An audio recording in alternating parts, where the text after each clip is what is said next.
Balde faz de conta. Leis aprovadas por vereadores não saem do papel por falta de regulamentação. Ministério Público abre inquérito para investigar pensão recebida pelo ex-governador José Melo. Pré-candidatos nas eleições deste ano já podem começar a receber doação pela internet. E você vai ver também, produtos hospitalares e até amostras de sangue são encontrados em lixeira próxima à escola pública. E ainda, a Igreja Católica prepara a celebração de Pentecostes. É agora, no A Crítica na TV.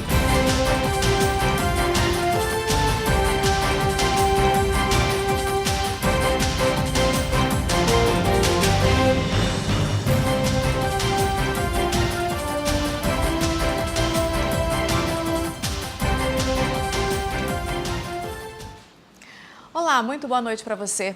A gente começa essa edição falando sobre leis na Câmara Municipal de Manaus que só existem no papel.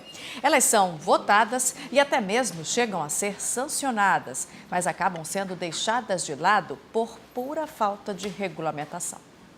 Uma lei municipal prevê multa de mais de R$1.000 para quem joga lixo nas ruas. O projeto foi aprovado em dezembro do ano passado. Já passou pela análise da prefeitura, mas nunca chegou a ser posto em prática. Tudo porque ainda não há uma definição sobre quem deve fiscalizar o cumprimento dessa lei. Isso tudo, para mim, ao meu ver, é exatamente essa falta de intercâmbio, essa falta de interagir entre legislativo e executivo, porque normalmente o relacionamento do legislativo para com o executivo é subordinado, e não é.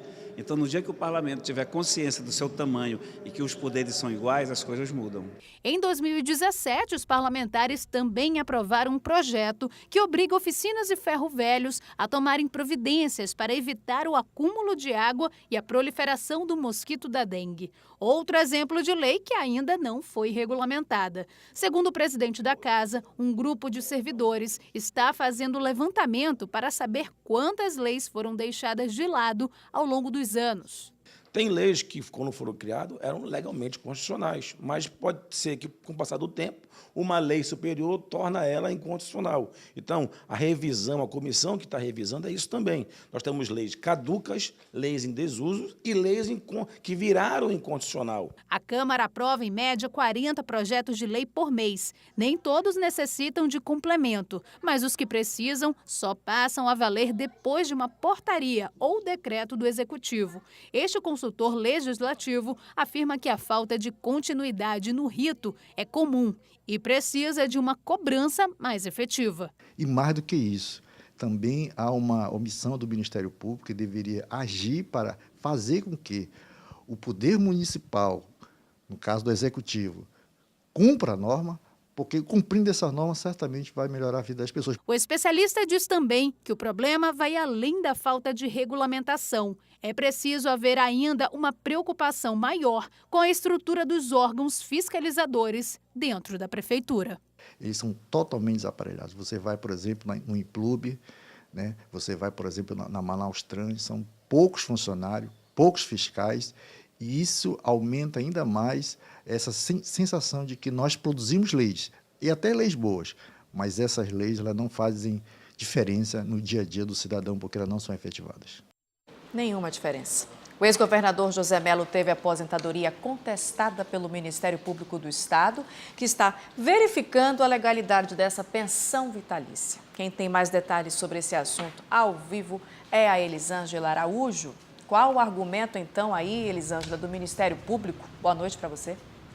Boa noite, Nayandra. Boa noite a todos. Olha, esse benefício foi concedido a José Melo em 2017, através de um processo administrativo, e teve aí o aval da PGA, a Procuradoria-Geral do Estado. Mas, de acordo com a promotora de justiça, Wanda Oliveira Neto, que é responsável aí por essa investigação, essa concessão de pensão vitalícia ao ex-governador José Melo, no valor, Nayandra, de R$ 12.500, foi concedida com base em um artigo, o artigo 278 da Constituição Estadual, e este artigo previa aposentadoria especial a ex-governadores, mas ele foi revogado em 2011, ou seja, 3 anos antes de Melo assumir ao cargo de governador do estado.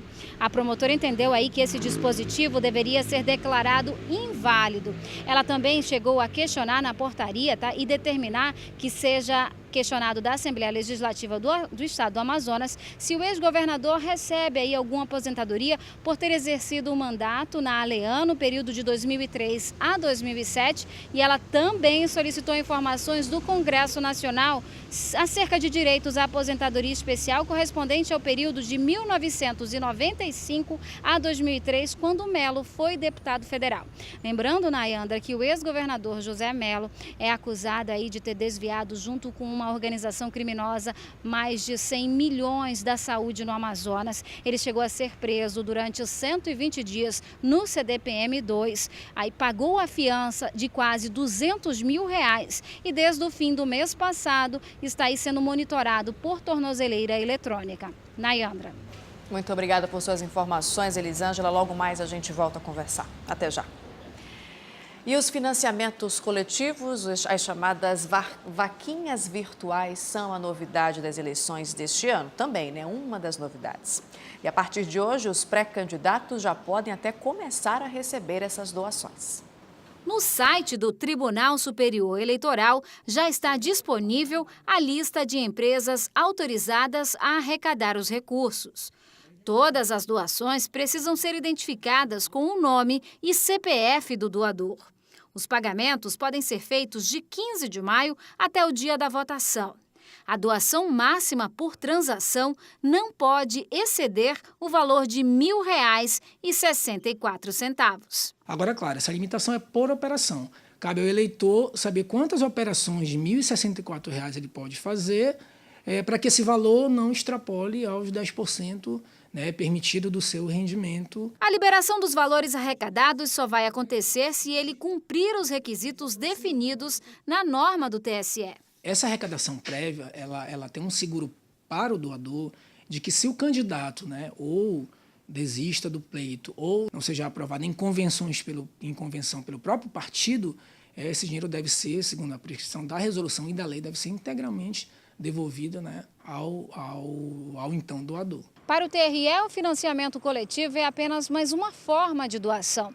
As regras aplicadas nessa modalidade vão ser as mesmas aplicadas na prestação de contas e na fiscalização. Assim como o eleitor poderia doar cartão de crédito, transferência online, vai ser encarado do mesmo modo. A diferença é que é só uma plataforma tecnológica diferenciada,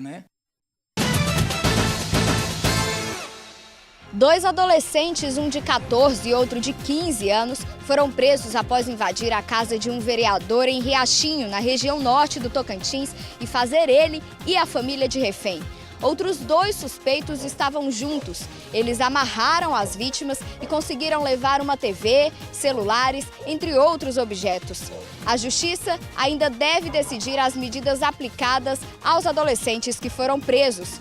De Palmas, Cíntia Miranda. Um tiroteio entre facções rivais no bairro Preventório, em Rio Branco, terminou com uma garota de apenas 11 anos de idade e mais 2 pessoas mortas na noite desta segunda-feira. O Batalhão de Operações Especiais informou que a troca de tiros começou após a polícia fazer uma operação na área.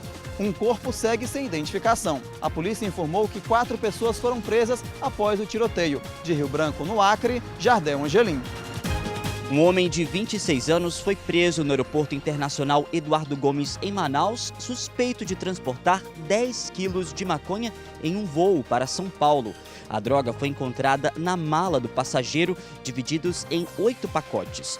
De acordo com a Polícia Federal, ele disse em depoimento que receberia uma quantia de R$ 2.000 para transportar o entorpecente até a cidade de Campinas. O suspeito foi preso e deve responder pelo crime de tráfico de drogas. De Manaus, Danilo Alves.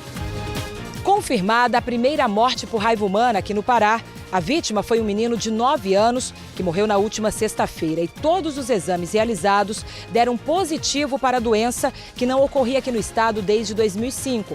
Essa também foi a primeira morte por raiva humana registrada no país este ano. Outras 5 crianças também morreram com suspeita da doença no município de Melgaço, no Marajó. 6 pessoas continuam internadas em estado grave. 5 crianças e um adulto, todos com suspeita de raiva humana. De Belém, Priscila Amaral. O Corpo de Bombeiros de Ji-Paraná, no interior de Rondônia, continua as investigações sobre o que causou um incêndio em uma distribuidora na cidade. O fogo se alastrou com muita rapidez e tomou proporções assustadoras. As chamas chegavam a cerca de 10 metros de altura. Durante o incêndio, mercadorias como frascos de perfumes e venenos explodiram e assustaram os moradores. Por segurança, um quarteirão foi totalmente isolado. Vizinhos temiam que o fogo se alastrasse pelas residências do local. Por sorte, ninguém ficou ferido. De Ji-Paraná, Rondônia, Beatriz Mendes. A visita do ministro da Saúde em Roraima é devido a uma série de investimentos que totalizam no valor de 187 milhões na saúde do estado e também no aumento do fluxo migratório. Durante a entrevista, ele falou sobre o fechamento da barreira, que não será possível, e a intensificação da vacinação no estado. Ele cumpriu a agenda aqui em Roraima até as 4 horas da tarde e depois seguiu para Brasília. De Boa Vista, Jaqueline Amazonas. E você vai ver a seguir: o julgamento do narcotraficante Gelson Carnaúba vai ter segurança reforçada nesta sexta-feira aqui em Manaus. Agora são 7h25, a Crítica na TV volta já.